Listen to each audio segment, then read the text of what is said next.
Hello students, कैसे हैं आप सब। आई होप आप सभी ठीक होंगे। मैं प्रतिभा खंडल स्वागत करती हूं आपका टॉप ऑफिसर्स क्लासेस में। स्टूडेंट, जैसा कि मैंने पिछली क्लास में बताया कि आज से हम नया चैप्टर शुरू करेंगे जिसका नाम है लेसन नंबर 3, यानी 12th एग्रीकल्चर का लेसन नंबर 3 जो इरिगेशन चैप्टर है। आज हम उसे पढ़ना चालू करेंगे। ठीक है स्टूडेंट्स, तो आइए आज क्लास शुरू करते हैं। लेसन नंबर 3 सिंचाई, इसे इंग्लिश में इरिगेशन कहते हैं। क्या कहते हैं स्टूडेंट्स? इरिगेशन। ठीक है, तो इसके बारे में देखते हैं। सबसे पहले सिंचाई क्या होती है उसको समझेंगे। सिंचाई की परिभाषा क्या होगी? जब किसी फसल को कृत्रिम रूप से पानी दिया जाता है तो उसे क्या कहा जाएगा? सिंचाई कहा जाएगा। ऐसा नहीं कि बारिश हो रही है, बारिश का पानी अगर फसल को मिल रहा है या जमीन को मिल रहा है तो वो सिंचाई कहलाएगी। नहीं, ऐसा नहीं होता। जब हम कृत्रिम रूप से देंगे, यानी आर्टिफिशियली रूप से किसी स्रोत से पानी लेके, जैसे कुएं, बावड़ी हो गए, तालाब, नहरें वगैरह हो गई, इनसे जब कृत्रिम रूप से हम पानी लेके और पानी देते हैं फसलों को तो वो क्या कहलाती है? सिंचाई कहलाती है। देखते हैं एक बार।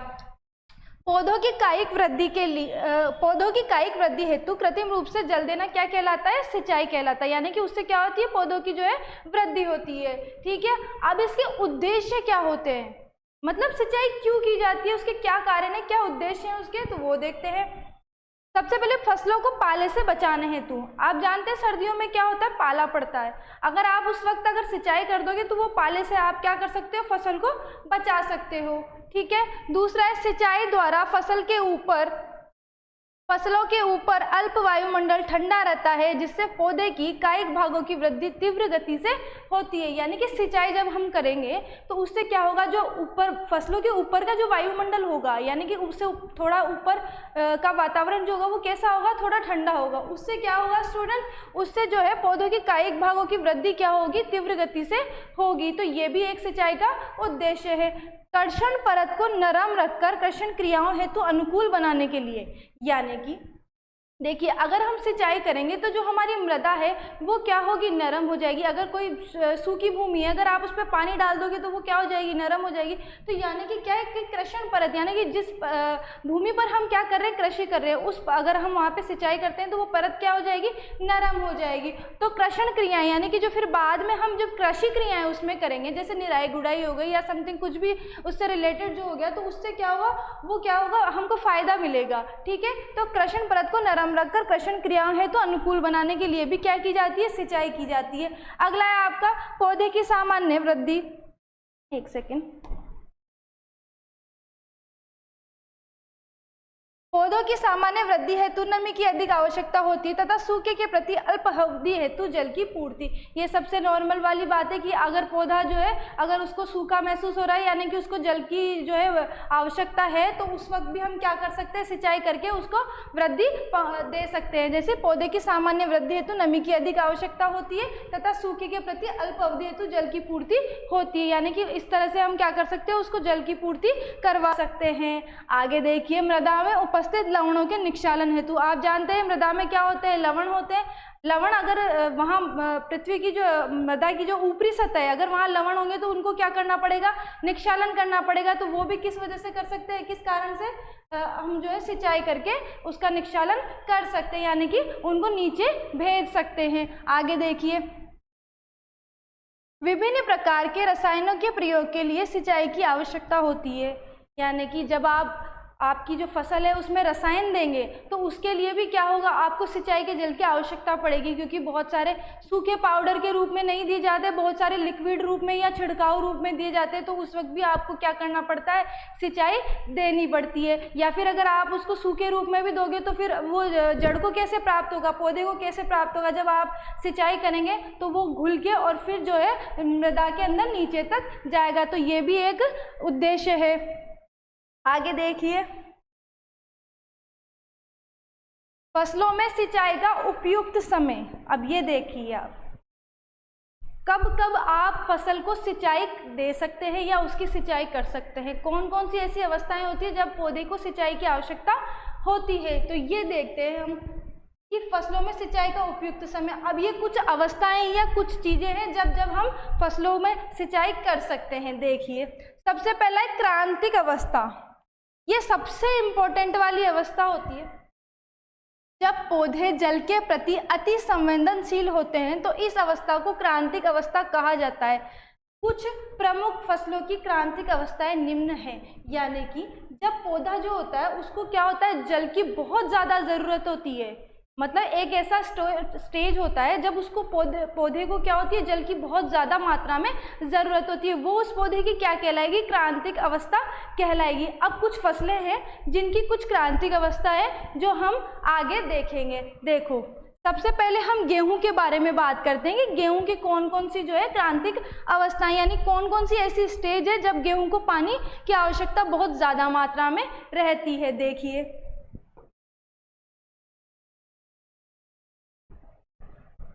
शीर्ष जड़ निकलते समय, यानी कि एक लाइन क्या होगी, क्राउन रूट इनिशिएशन के वक्त शीर्ष जड़ निकलते समय इसको जो है बहुत ज़्यादा पानी की या सिंचाई की आवश्यकता होगी। अगला है आपका कल्ले फूटते समय।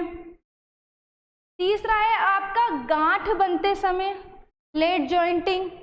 उसके बाद है बाली निर्माण के समय, ठीक है, दाने की दूधिया अवस्था, दाने की पकने की अवस्था।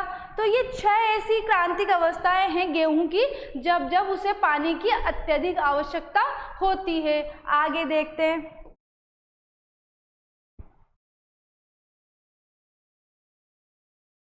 देखिए, सरसों, चना और अलसी, पहले हमने किसकी पढ़ी, गेहूं की पढ़ी, उसकी 6 क्रांतिक अवस्थाएं देखी हमने। अब हम सरसों, चना और अलसी जो है उसकी क्रांतिक अवस्थाएं देखते हैं। तो इसकी कौन कौन सी क्रांतिक अवस्थाएं स्टूडेंट्स, पहली है फूल आने से पहले, यानी कि जब फूल आने वाले होते हैं उससे पहले जो है इसकी क्रांतिक अवस्था होती है। फलियां बनते समय, यानी कि जब फलियां बनेगी तब। अगली है आपकी गन्ना फसल, ठीक है, इसमें कब कब कर सकते हो आप, अंकुरण के समय, ठीक है, कल्ले निकलते समय, और तीसरा है आपके पौध की बढ़वार के समय। ठीक है स्टूडेंट्स, अगला देखिए अब आलू की फसल, इनको नोट करते हुए चलिएगा, ये एग्जाम में पूछे जाते हैं क्रांतिक अवस्थाएं। ठीक है, आलू की कौन सी है, अंकुरण के समय और कंद बनते समय। ठीक है, जोग में क्या होगा, बुआई के 3 दिन पश्चात, ये इंपॉर्टेंट है, इसको इंपॉर्टेंट लगा लेना जो को, बुआई के 3 दिन पश्चात और दाना भरते समय। ठीक है, कपास देखिए, कपास की कब कब कर सकते हो आप, डोडे वाली शाखाओं के निर्माण के समय, फल आते समय और डोडे बनते समय।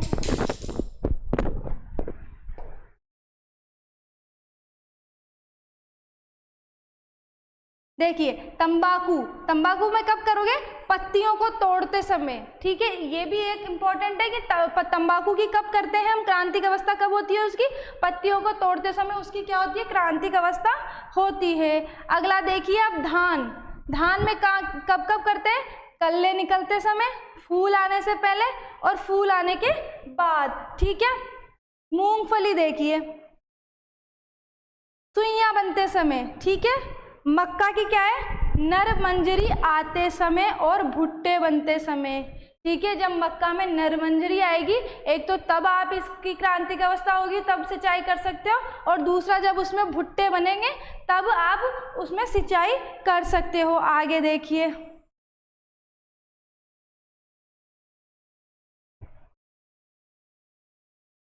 ये तो हो गई क्रांतिक अवस्था की बात। ठीक है, कि उसकी जो क्रांतिक अवस्थाएं हैं वो देखिए। अब है पौधे के आधार पर, पौधे के आधार पर कैसे कर सकते हैं हम, पौधे में जल की कमी से उत्पन्न लक्षणों को देखकर या जल की मात्रा या जल विभव मापकर।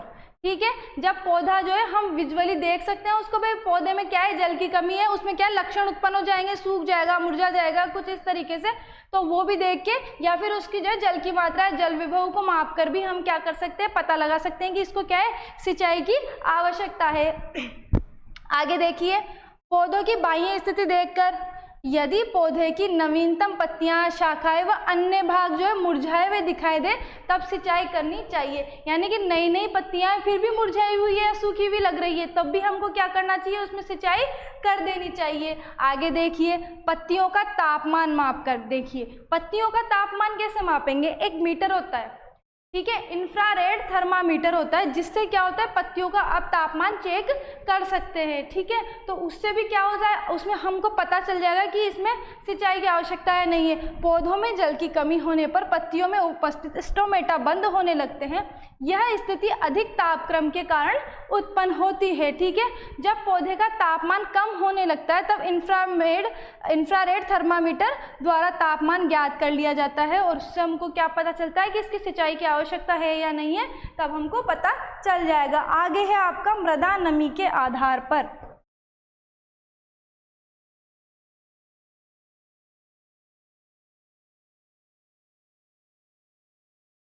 देखिए, मृदा नमी के आधार पर क्या है, पौधे की स्थिति के आधार पर मृदा में दो मुख्य क्षेत्र होते हैं। कितने मुख्य क्षेत्र होते हैं, देखिए इसको इम्पोर्टेंट है ये भी, एक तो पौधे के आधार पर होता है, एक मृदा के नमी के आधार पर होता है। तो ये पौधे के तो हमने सारे पढ़ लिए, अब मृदा के आधार पर हम पढ़ेंगे कि जो पौधा है उसकी स्थिति के आधार पर मृदा में क्या होते हैं, दो मुख्य क्षेत्र होते हैं। ठीक है, दो मुख्य क्षेत्र कौन कौन से होंगे, जिस क्षेत्र में पौधे की जड़ होती है वह क्षेत्र तो क्या कहलाएगा, सीमा क्षेत्र या जड़ क्षेत्र कहलाएगा। यानी कि जिस क्षेत्र में जो है आपकी जड़ रहेगी या जड़ रहेगी उसको क्या कहोगे आप, जड़ क्षेत्र या सीमा क्षेत्र कहोगे। ठीक है, जड़ क्षेत्र के नीचे उपस्थित स्थान को क्या कहेंगे, मिलानी बिंदु क्षेत्र कहा जाता है। यानी जड़ क्षेत्र के बिल्कुल नीचे एक और स्थान होता है, उसको क्या कहोगे आप, मिलानी बिंदु कहोगे। इन दोनों क्षेत्र के मध्य भाग में जल सर्वाधिक उपलब्ध होता है। यानी कि अभी इन दोनों के मध्य क्या होगा, आपका जड़ क्षेत्र और उसके नीचे क्या है, मिलानी बिंदु। इन दोनों के मध्य क्या होगा, आपका पानी जो होता है या जल जो होता है वो सर्वाधिक मात्रा में उपस्थित होता है।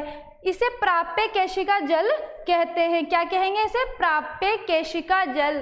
ठीक है, पौधे में वाष्पोत्सर्जन के कारण जल की कमी उत्पन्न होती है, जिससे म्लानी बिंदु क्षेत्र में उपस्थित जल को पौधों द्वारा अवशोषित कर लिया जाता है। यानी कि जब पौधों में फिर वाष्पोत्सर्जन की क्रिया अधिक होगी तो वो जो म्लानी बिंदु और उसके नीचे का जो क्षेत्र यानी जो वो जल है आपका प्राप्य केशिका जल, इसको क्या कर लेंगे, पौधे ज़्यादा अवशोषित कर लेंगे। ठीक है, अवशोषित करने के बाद क्या होगा, इस स्थिति में अस्थायी मिलानी बिंदु प्रारंभ हो जाता है। यानी कि जब उस जल को यानी जो आपका प्राप्य केशिका जल है अगर उसको जो है पौधे जो है अवशोषित कर लेते हैं तो वो क्या हो जाएगा, अस्थायी मिलानी बिंदु प्रारंभ हो जाएगा तथा अस्थायी मिलानी बिंदु की स्थिति पैदा होने से पूर्व पौधों में सिंचाई यानी कि उससे पहले ही हमको सिंचाई कर देनी चाहिए।